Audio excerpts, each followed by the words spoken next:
Hi. English സംസാരിക്കുമ്പോൾ എന്ത് സംസാരിക്കുന്നു എന്നുള്ളത് പോലെ തന്നെ ഇമ്പോർട്ടൻ്റ് ആണ് എങ്ങനെ സംസാരിക്കുന്നു എന്നുള്ളത്.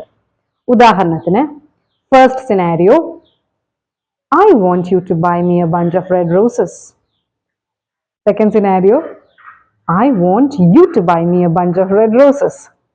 ഈ രണ്ട് സെന്റൻസിലും കോണ്ടന്റ് അല്ലെങ്കിൽ വേർഡ്സ് സെയിം ആണെങ്കിലും ആനയും ആടും തമ്മിലുള്ള വ്യത്യാസമുണ്ട് അർത്ഥത്തിന്. ഇതേപോലെ തന്നെ വേർഡ് സ്ട്രെസ്സും ഉണ്ട്. ഉദാഹരണത്തിന്, എക്സാമിനേഷൻ ആൻഡ് എക്സാമിനേഷൻ, ഈ രണ്ട് വേർഡ്സിനും രണ്ട് ഡിഫറെന്റ് മീനിങ്സ് ആണുള്ളത്. IELTS, OET, TOEFL, CELPIP, Duolingo ഏത് എക്സാം എടുത്താലും, ഏത് ഇംഗ്ലീഷ് പ്രൊഫഷൻസി എക്സാംസ് എടുത്താലും സ്പീക്കിംഗ് സ്കിൽസിൽ വളരെ ഇമ്പോർട്ടൻ്റ് ആണ് സ്ട്രെസ് എന്നുള്ള ടോപ്പിക്. ഒരു എക്സ്പീരിയൻസ്ഡ് ആയിട്ടുള്ള ട്രെയിനറുടെ ഹെൽപ്പോട് കൂടി നിങ്ങൾക്ക് നിങ്ങളുടെ റിക്വയർഡ് സ്കോർ നേടാൻ പറ്റട്ടെ. All the best to you. By.